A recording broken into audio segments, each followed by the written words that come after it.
calon guru penggerak angkatan 11 dari SD Negeri 4 Palembang. Kali ini saya tidak sendiri, saya ditemani oleh Ibu Fitri Masayu. Ya, apa kabar Bu? Alhamdulillah baik. Beliau adalah salah satu guru kelas 4 di SD Negeri 4 Palembang. Baik Bu, hari ini kita akan melakukan percakapan praobservasi karena nantinya saya akan memperhatikan atau mengobservasi Ibu di kelas untuk melakukan supervisi di kelas. Adapun tujuan supervisi kita hari ini adalah untuk mengetahui dan mengevaluasi jalannya proses pembelajaran yang Ibu akan lakukan. Dan mengapa kita melakukan percakapan praobservasi ini sebagai awal sebelum nanti Ibu melaksanakan kegiatan pembelajaran agar nantinya lebih siap, lebih percaya diri sehingga dapat memberikan pembelajaran yang baik di kelas nanti ya Bu ya. Siap Bu. Oke. Sebelum kita melakukan observasi atau supervisi, ada beberapa hal yang ingin saya tanyakan Bu terkait dengan tujuan. Jadi kira-kira sih apa tujuan pembelajaran yang Ibu ingin capai pada pembelajaran kali ini?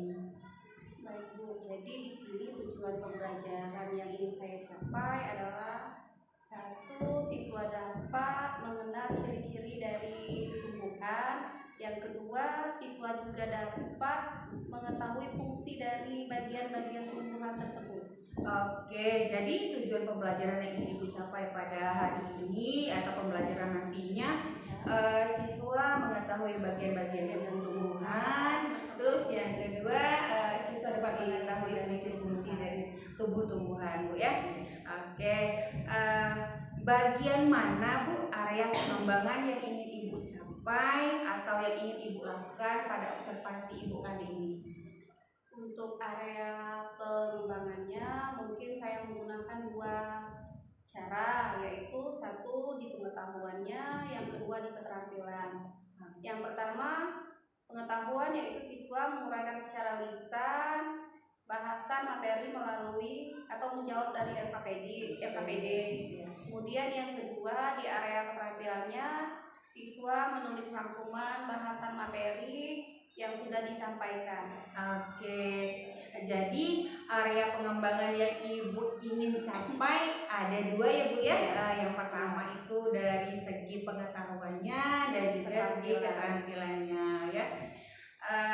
Selanjutnya ini Bu, saya ingin mendengar nih bagaimana rancangan pembelajaran yang ingin Ibu capai di kelas atau yang ingin Ibu terapkan di kelas, mungkin dari segi strategi pembelajarannya, model pembelajarannya, ataupun metode pembelajaran yang akan Ibu gunakan. Ibu, untuk strategi yang saya gunakan adalah pembelajaran berdiferensiasi ya, berdasarkan kesimpulan belajar siswa yang diintegrasikan pula pembelajaran sosial emosional. Kemudian saya akan melakukan pembagian kelompok sesuai dengan kemampuan anak, keterampilan dan juga keaktifan siswa. Untuk modelnya saya akan menggunakan model pembelajaran PBL, problem based learning, yaitu dari masalah siswa yang berbasis masalah. Untuk metodenya mungkin saya akan menggunakan metode penugasan dan tanya jawab. Oke, jadi rencana yang akan Ibu terapkan dalam kelas nantinya adalah menggunakan strategi pembelajaran berdiferensiasi yang sudah diintegrasikan pada pembelajaran emosional. Terus Ibu akan menggunakan pembelajaran dengan problem based learning yang berbasis masalah ya Bu ya. Terus dengan menggunakan metode diskusi dan tanya jawab kepada peserta didik. Oke. Nah, bagaimana dengan media pembelajarannya? Apa atau media apa yang akan Ibu gunakan di dalam kelasnya nanti? Untuk media pembelajarannya mungkin saya akan menggunakan beragam contoh real yang ada, kemudian LKPD, kemudian slide dengan PowerPoint, dan juga menggunakan laptop tentunya Bu. Oke, nah kira-kira nih kapan Ibu akan melakukan pembelajaran tersebut, hari apa dan jam berapa? Alhamdulillah untuk pelajarannya mungkin di hari Jumat jam pertama, dan saya mengajar di kelas 4B. Oke. Oke. Jadi nanti hari Jumat di kelas 4B di jam pertama itu ada kelas Ibu ya. Saya akan melakukan observasi di kelas, saya akan melihat dan mencatat apa saja yang terjadi di kelas Ibunya nanti, terus apa ya, proses pembelajaran seperti apa yang akan Ibu lakukan. Setelah itu kita akan melakukan percakapan di akhir setelah observasi, yaitu percakapan pasca observasi ya Bu ya. Oke, sebelum kita akhiri percakapan hari ini, kira-kira apa yang Ibu dapatkan dari hasil percakapan kita pada hari ini? Hasilnya mungkin dari percakapan kita hari ini saya mendapatkan gambaran mulai dari strategi, media apa yang akan saya ajarkan nanti dan saya siapkan dari sekarang. Mungkin itu saja gambarannya Bu. Oke, terima kasih Bu atas waktunya dan juga kesediaannya untuk bisa berbincang-bincang dengan saya di pra-observasi ini. Sampai ketemu di kegiatan kita di kelas nanti di hari Jumat. Terima kasih ya Bu ya. Sama-sama Bu. Oke, assalamualaikum. Waalaikumsalam warahmatullahi wabarakatuh. Demikianlah percakapan kita hari ini. Sampai jumpa di kegiatan observasi di kelas dan juga percakapan pasca observasi. Wassalamualaikum warahmatullahi wabarakatuh. Waalaikumsalam warahmatullahi wabarakatuh.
tumbuhan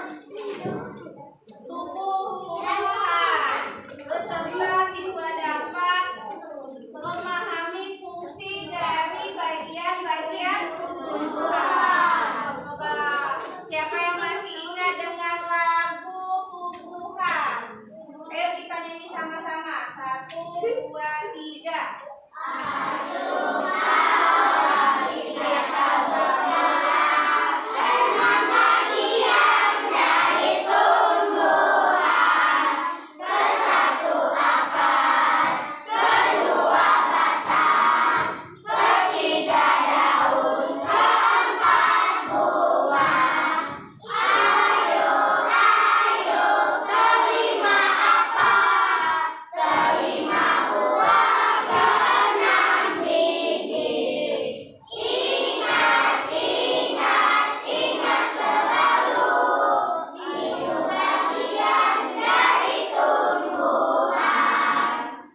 Nah, jadi ada 6 dari bagian-bagian tumbuhan. Yang pertama yang bawah di dalam tanah yaitu yang kedua, yang ketiga, yang keempat, yang kelima, yang terakhir. Nah, dari ke-6 bagian-bagian tumbuhan ini semuanya ada fungsinya. Yang pertama, fungsi dari akar. Menyerap air dan nutrisi Dia menyerap air dan nutrisi dari dalam tanah. Yang kedua, fungsi dari batang mengantarkan air dan mineral ke seluruh bagian tumbuhan tadi. Sudah daun? Bunga. Apa fungsi bunga? Tempat berkembangbiakan tumbuhan. Yang kelima, buah. Buah apa fungsinya?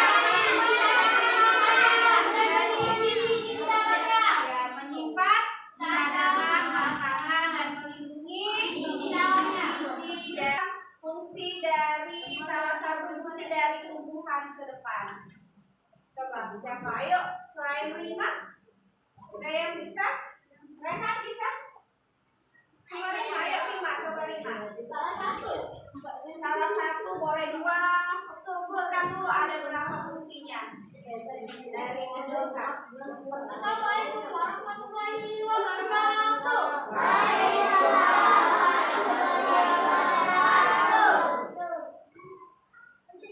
Fungsi dari akar adalah menyerap air. Yang kedua, Yang kedua, fungsi dari batang menghantarkan nutrisi air dari dalam tanah.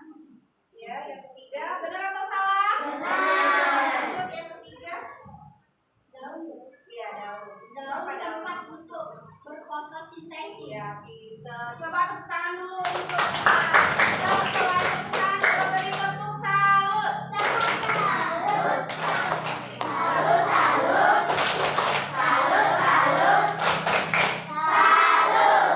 Assalamualaikum warahmatullahi wabarakatuh. Sudah paham tentang fungsi dari tumbuhan dan bagian-bagian dari tumbuhan? Ada yang ingin ditanyakan? Ada yang ingin bertanya? Tidak ada, sudah jelas? Sudah jelas. Kalau macam-macam bunga sudah Pak tahu belum? Ada yang tahu bunga apa yang ada di sekitar sekolah kita? Bunga apa? Iya, bunga melati. Bunga itu adalah bagian dari tumbuhan. Selain bunga, apa lagi yang ada kalian lihat di sekolah? Pohon. Pohon apa? Ya, pohon mangga itu ada sebelum jadi buah. Apa dulu? Ada biji. Benar biji? Sebelum jadi buah dia apa dulu? Dia berbunga dulu. Dari bunga baru tumbuh jadilah buah. Sudah buah baru di dalamnya ada biji. Oke, kayaknya sudah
isi anggota kelompok tersebut.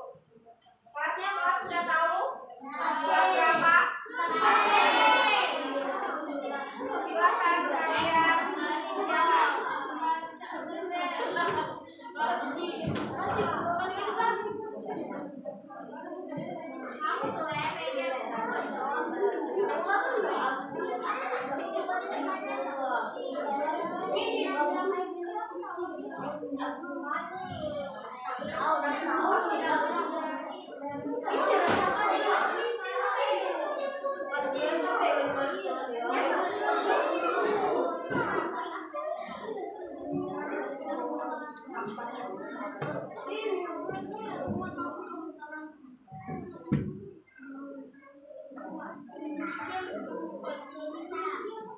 Baca bukunya.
Jadi kumpul semua ini. Coba saya lebih memahami satu kelompok atau dua kelompok ikut semua ke depan untuk menjelaskan hasil dari jawaban kelompoknya ya. Coba kelompok berapa yang mau maju? Kelompok Kairi. Kelompok 5 ya. Silakan. Semuanya maju. Sudah 5 sudah tunjukkannya sudah.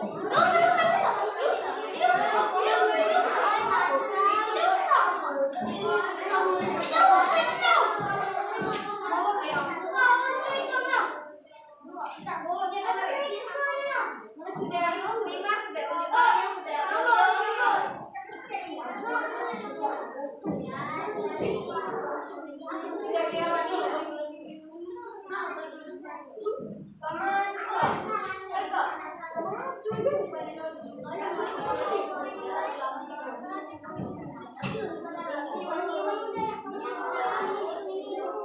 Yang lain mendengar ya.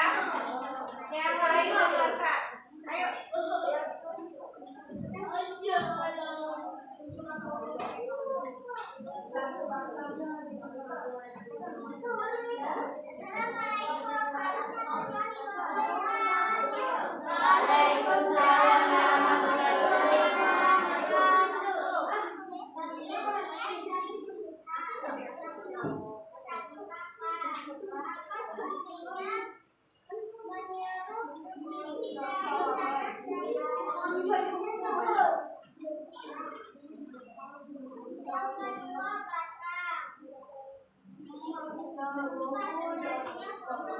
Lihat gambarnya Azalea. Azalea lihat gambarnya kayak gini. Yang satu akar. Apa fungsi akar ya? Gambar yang pertama akar.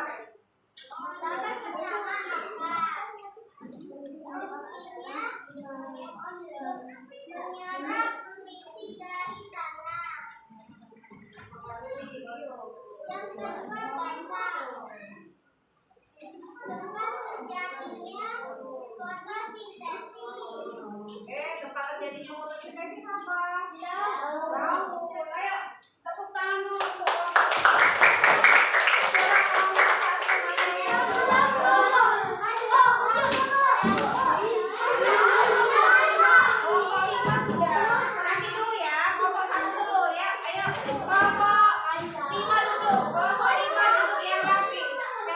fotonya, videonya mau diambil yang terbaik.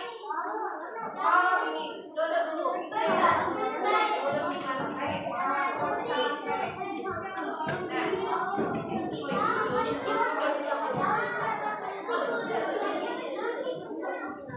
Siapin mulai? Dengerin.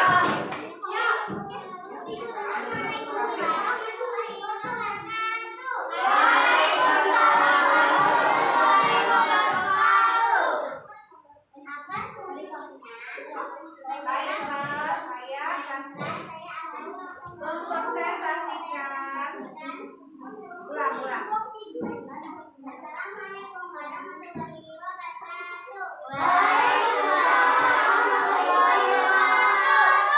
Saya akan mempresentasikan tentang bagian-bagian tumbuhan. Yang satu ada akar, menyerap air dari nutrisi dari dalam tanah. Yang kedua batang, menghantarkan air dan nutrisi ke seluruh bagian tumbuhan. Yang ketiga buah, dapat menghidupkan tanaman dan melindungi iklim. Yang keempat daun, dapat tumbuhan membuat makanan. Tempat perkembangan tumbuhan. Sekian saya tunjukkan. Assalamualaikum warahmatullahi wabarakatuh. Sudah jelas semua? Sudah jelas dari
bukunya di halaman 54 itu dari bagian bunga.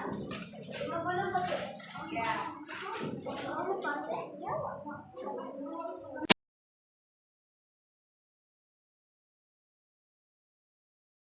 Assalamualaikum warahmatullahi wabarakatuh. Bertemu kembali dengan saya Sri Suzana, CGP Angkatan 11 dari SD Negeri 74 Palembang. Jumpa lagi di kegiatan hari ini, yaitu kegiatan percakapan pasca observasi. Saya masih ditemani oleh Ibu Fitri Masayu selaku guru yang sudah diobservasi. Baik, apa kabar Ibu Fitri? Alhamdulillah baik. Ya, kita akan melakukan kegiatan pasca observasi berkaitan dengan kegiatan kita observasi di kelas dini hari. Baik, di percakapan pasca observasi ini saya akan memberikan beberapa pertanyaan kepada Ibu Fitri terkait dengan jalannya pasca observasi kegiatan observasi kemarin yang sudah Ibu lakukan dengan tujuan untuk mengevaluasi sejauh mana proses pembelajaran sudah Ibu lakukan di kelas ya. Untuk pertanyaan yang pertama, bagaimana perasaan Ibu Fitri setelah melakukan kegiatan observasi di kelas? Mungkin karena belum terbiasa, awalnya saya merasa sedikit tegang, tapi alhamdulillah bisa berjalan dengan baik. Alhamdulillah ya Bu ya, sudah berjalan dengan baik. Bisa diceritakan kembali area pengembangan yang Ibu lakukan di dalam kelas, kemudian langkah-langkah atau tahapan-tahapan pembelajaran apa saja yang sudah Ibu lakukan selama observasi di kelas? Mungkin kalau pada tahapan pertama saya membuat perangkat pembelajaran, kemudian untuk area pengembangan ada pengetahuan dan juga keterampilan materi yang sudah saya paparkan. Sedangkan untuk area keterampilan yaitu bagaimana hasil tulisan dan rangkuman dari materi yang sudah diberikan. Oke, iya baik ya. Jadi area pengembangan yang Ibu kembangkan di dalam observasi kemarin itu adalah pengembangan yang berkaitan dengan pengetahuan serta keterampilan Bu ya. Nah, menurut Ibu sejauh mana nih area pengembangan yang sudah Ibu lakukan? Apakah sudah berhasil Ibu lakukan atau masih ada yang masih nyangkut seperti itu? Alhamdulillah sudah berjalan dengan baik. Ya, tetapi yang namanya belajar mungkin masih banyak kekurangannya. Oke, jadi sudah dilakukan dengan baik ya Bu ya, sudah berjalan dengan sesuai harapan, walaupun dalam pelaksanaannya masih banyak terdapat kekurangan. Nah, jadi menurut Ibu nih, apa saja kekurangan atau kendala-kendala yang Ibu hadapi di saat Ibu melakukan proses pembelajaran di kelas?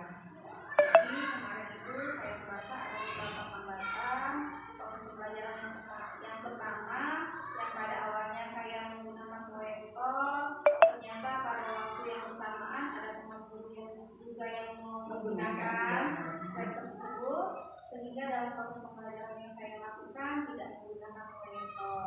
Terus kekurangan atau hambatan yang kedua mungkin sering terjadi tentunya dan terus terjadi tentunya mungkin dialami oleh guru-guru lain. Jadi masih ada beberapa siswa yang tidak ingin terlibat dalam kegiatan pembelajaran tersebut. Artinya anak tersebut kurang aktif dalam belajar.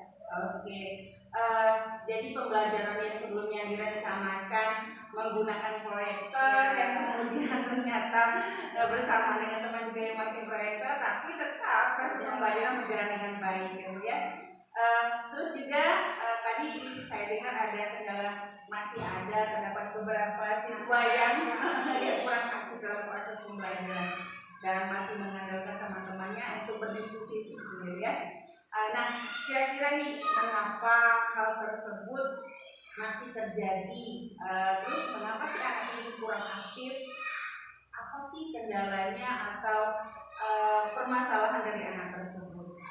Mungkin dengan penjumlahan kelompok dengan siswa yang terlalu banyak itu, pembagian kelompoknya terlalu banyak, membuat mereka kurang fokus dengan apa yang dipelajari itu. Oke, jadi ini masalah pembagian kelompok ya, lihat jumlahnya terlalu banyak ya, sehingga mereka masih menjadi tidak fokus untuk melakukan diskusi. Oke.